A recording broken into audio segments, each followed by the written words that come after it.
Olá, pessoal. Preste atenção nesse vídeo aqui que eu quero fazer umas colocações importantes e interessantes. Por que João batizava? Para que João Para batizava? arrependimento. Para? Arrependimento. Nunca. João nunca batizou para o arrependimento. Mas ele não falou isso? Eu vos batizo para o arrependimento. João batizava para descobrir que era o Cristo. Porque a profecia era, no dia em que você batizar e ele levantar e repousar sobre ele o Espírito, pro texto. esse é o Cristo. Vamos pro texto, abre lá. Olha só que interessante. Aqui é um podcast e os rapazes estão ali entrevistando. E esse pastor está falando que João não batizava pelo arrependimento. João Batista, de acordo com o que é apresentado sobre ele no Novo Testamento, ele era essênio, um grupo de judeus que se afastou, ficou no deserto, e eles esperavam, eles tinham algum comportamento que João vai apresentar, e eles esperavam o mestre da justiça. João batizava porque o batismo vem desde o Antigo Testamento, lá de Levítico 15, número 19, que era um ritual em onde a pessoa, ao fazer uma oferenda, ela tomava um banho, ela se purificava. Então a palavra mikvé significava isso, ajuntamento de águas. No Novo Testamento ela vem para baptismos, uma palavra grega que significava imersão. Então João fala, não é pelo que você oferece, mas é pelo comportamento que você tem que leva a você a oferecer. Então é o arrependimento, aquilo que eu fiz que eu não quero nunca mais fazer. E João vai fazer isso. Jesus vai falar, olha, esse simbolismo é esse mesmo, só que não é só esse arrependimento, é a mudança. Eu me arrependo e não quero mais fazer. Então o batismo passa a ter isso. Eu vivia dessa forma e a partir de hoje eu vivo de outra forma dentro dos princípios bíblicos, dos princípios do cristianismo. Essa é a mudança. Só que esse pastor vai dizer o seguinte, olha, João batizava porque tem uma profecia que diz que quando você batizar e ver ele se elevando e o Espírito descendo sobre ele, não existe essa profecia no Antigo Testamento. Não existe em parte nenhuma. Você pode pegar todas as partes da Bíblia, não vai falar. Vai falar do servo sofredor, vai falar de como ele seria morto, vai falar de como ele sofreria, vai falar de que ele realizaria milagres, da sua autoridade, vai falar que ele falaria em parábolas, mas em momento algum fala dessa questão de um Espírito baixando sobre ele. Ele inventa uma profecia. Mas vamos continuar aqui que tem uns pontos importantes que eu quero destacar para vocês. Você entende? Eu entendo, mas João vai falar, né? Não, mas, vamos lá. Bora lá. Depois eu vou dar o outro manto pra você. Aí agora eu quero que você preste atenção que ele jogou um gatilho aqui. Manto. Depois eu vou falar sobre isso também. Mas depois, viu, galera? Depois, tá? Vai.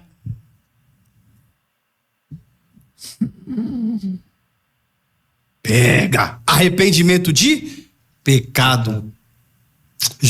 A Bíblia fala sobre 3 batismos. Eu já falei isso aqui, né? Batismo pro corpo, para água, batismo pro corpo, para alma e pro espírito. Eita! Aí aqui você começa a ver esses gatilhos que eu falei. Manto, pega, eita. São gatilhos voltados para o neopentecostalismo, onde a ideia é, eu estou sendo espiritual. Porque a visão neopentecostal é de que o Espírito Santo ele faz uma possessão na vida da pessoa. A pessoa não é o templo do Espírito Santo, é o tabernáculo onde ele habita. Não, ele vem e possui essa pessoa. E aí ela se torna espiritual. E começa com esses princípios. Então ele está utilizando esse gatilho para falar, eu estou sendo espiritual. Só que os outros rapazes ali estão seriamente procurando a Bíblia para poder trabalhar. Ele não está. Você vai ver que ele vai botar água no copo e tal. Ele não tem Bíblia, não está usando nada. Mas preste atenção que ele vai continuar falando um pouco mais. E outra, se vocês me chamarem de novo, quer dizer assim, me chamam, eu sou uma pessoa simpática, agradável, carismática, vocês estão gostando, e o meu nome vai crescer aqui, pode me chamar de novo. Ele não vai responder o que ele colocou. Essa profecia que ele inventou, ele não fala sobre ela, onde é que se encontra. Vamos continuar. Bora. Mateus 3:11. Mateus 3:11. Mateus 3:11. Pessoal, só que eu vou passar isso aqui só depois, se eles me trouxerem novamente, tá bom? Ó, pode ler? Vai. Quer ler, César? Pode, por favor. Mateus 3:11. Eu realmente vos batizo com água para o arrependimento, mas aquele que vem depois de mim é mais... Mateus 3:11. Quem tá falando? João. João? João que tá falando aí? Sim. João Batista tá falando aqui. Aqui é quando ele tá pregando lá e tá falando, ensinando, né? Que ele fala que toda árvore que não produz fruto será cortada, aí ele vem falando. Entendeu? Olha lá, naquele, E a profecia- Na verdade, o começo do texto vai falar: naqueles dias veio João Batista pregando no Pronto. deserto da Então Judéia. não é João que tá falando. Naquele Ah, não, dia... a narrativa é de Mateus. Pronto. É o que eu tô A falando. narrativa é de Mateus. Você entendeu? Mas ele tá falando que João veio pregando e ele vem falando depois no texto Ele aqui. veio para batizar, mas para saber que era o Cristo. A profecia era essa. No dia que ele batizasse, ele descobriria quem era o Cristo, porque o Espírito de Deus repousaria Não, sobre mas quem ele. disse foi João Batista, assim, ó. Versículo 7 diz assim: Mateus narrando. Vendo ele, porém que muitos fariseus e saduceus vinham ao batismo, disse-lhes: raça de víbora, quem vos induziu a fugir daí da vindoura? Produziu-vos frutos dignos de arrependimento. E não comecei a dizer entre vós e tal, e por aí Quem é vai. esta raça de víboras? Não era a multidão? Não é. Não, eram os fariseus. Era a geração Não. ali de fariseu. Era os fariseus. Os fariseus. Fariseus. Era os fariseus. Certo. É por isso que eu falo, tem Bíblias que tem 8.000 erros. E tem Bíblias que tem 800 erros.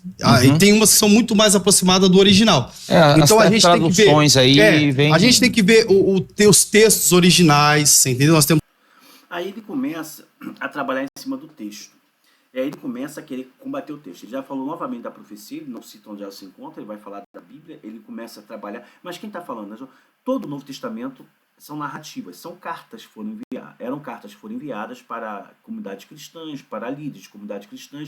Só Filemão, que é um bilhete, pelo tamanho dele a gente vê que é um bilhete, e pelo conteúdo, né? E são coisas direcionadas. Mas ele está falando, não, olha só, quem está falando? É Mateus que está narrando. Toda a Bíblia é uma narrativa. Até o Antigo Testamento são narrativas. As pessoas escreveram depois. Eram tradições orais que foram passando e depois passaram a ser escritas. No Novo Testamento são cartas direcionadas. Aí fala, não, a gente tem que ver os originais. O original mais antigo que existe é cópia de cópia. Então, no meio teológico, nós chamamos de autógrafo. Não é o original. Se for considerado esse como sendo o original, tudo bem, eu estou utilizando esse original do grego. Mas não é original, ninguém pegou aquela carta que foi escrita, pegou cópias de cópias que eram passadas, porque não tinham tanto papel, caneta, como a gente tem hoje. Então era feito assim. Mas ele começa a mudar, porque ele fala de uma profecia, a profecia diz, onde se diz a profecia? Aí ele fala, não, a gente tem que procurar, a gente tem que ver, porque essa profecia, tem muitas bíblias que tem 8.000 erros, outros têm 800. O rapaz está com uma Bíblia King James, uma Bíblia muito boa para estudo, uma Bíblia fantástica hoje para estudo que a gente tem aí. Mas ele está colocando isso aí. Então ele está falando de ver os originais. E por que ele levou os originais? Aqui está o Novo Testamento grego. O Novo Testamento grego é simples de você ter acesso a ele. Aqui está o Antigo Testamento em hebraico, a Bíblia hebraica. Que também é fácil você pegar e ver essa Bíblia. Se ele fosse ali, ao invés de ficar ali batendo papo e botando água no copo e querendo inventar a profecia, se tivesse levado esses 3 aqui, não é um volume tão grande, ele poderia chegar lá e apresentar. Olha, eu estou abrindo aqui, estou mostrando para vocês. Mas pelo português dele e pelo que ele está falando, você vê que ele não conhece nada de hebraico, de grego, não tem mínima noção, não conhece nada, não consegue nem saber das variantes, muito menos das flexões que cada verbo tem nessas línguas originais, muito menos no aramaico. Mas vamos prestar um pouquinho mais atenção no que ele fala. Estudar os textos originais. Por isso que eu vou falando para você que eu vou trazer aqui da próxima vez, se vocês, Claro, porventura, com nos certeza. trouxerem, tá bom? O texto vai falar, vem dos fariseus Não, e sim. saduceus. Sim. Isso aí. Mas é João que está dizendo. Então, João tá mas quem dizendo. tá narrando é quem? Mateus. né? Mateus. Certo. Em João, você vai ver. Depois nós falar. Porque é para deixar também pro povo estudar, gente. Vai na sequência. Vai, porque senão a gente vai também- começar a Então, entrar em pessoal, outras pegadas, né? porque senão a gente vai sair daqui do texto que a gente tá Isso. ajeitando. Por quê? E aí ele vai falar, em João, o que tem a ver João? O Evangelho de João vai falar de João Batista aparecendo, porque ele é um profeta que cumpre a profecia, que ele vai ser um profeta anunciando o Messias, né? Ele prepara o caminho para que o Messias apareça. Qual o caminho? Esse caminho do batismo, pelo arrependimento. E não fala nada de um espírito baixando. Isso é uma profecia que ele inventou, não existe nas escrituras.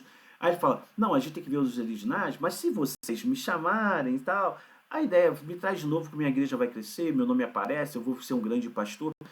Eu fiz esse vídeo por causa disso. A comercialização da fé, a comercialização da espiritualidade está muito grande no meio cristão, que hoje é denominado de evangélico. Que para mim é uma diferença muito grande. Só que é isso que tem acontecido. Pastores carismáticos, pastores agradáveis, que falam que as pessoas acreditam e não ensinam Bíblia. dão orientações do que eles pensam, eles inventam passagens. Então tem que tomar muito cuidado. Né? Aqui é uma invenção de uma profecia que não existe, ele fala de coisas que ele não sabe, fala de originais que não existem, que existem são cópias de cópias de cópias. Né? As mais antigas são chamadas de autógrafos, seriam os originais. Se tratar de original, seria a língua grega ou hebraica, que com certeza ele não domina, porque não domina nem a língua portuguesa. Então, a gente consegue ver isso. Então, por que eu fiz esse vídeo? Toma cuidado. Você quer participar de uma igreja legal? Não vai numa igreja porque ela é grande, tem muito membro, porque o pastor é simpático, carismático. Não.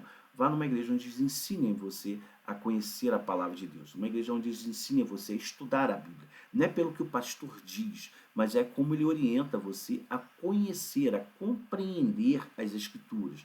Você vai detectar pontos, você vai procurar, porque estudar a Bíblia é uma coisa muito complexa. A Bíblia trabalha com vários períodos diferentes, impérios diferentes, épocas diferentes, culturas diferentes, povos misturados, e você precisa conhecer isso tudo. Demanda tempo.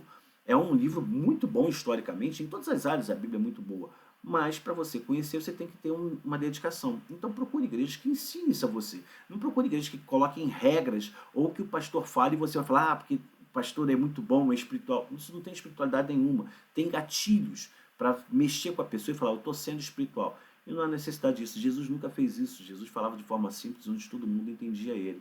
Então preste bastante atenção, tome muito cuidado, porque isso aí está proliferando, está crescendo cada vez mais e a gente tem que tomar cuidado com isso e parar com isso, ok? Espero que vocês fiquem atentos e não se deixem levar por esse tipo de manipulação de espiritualidade ou de fé.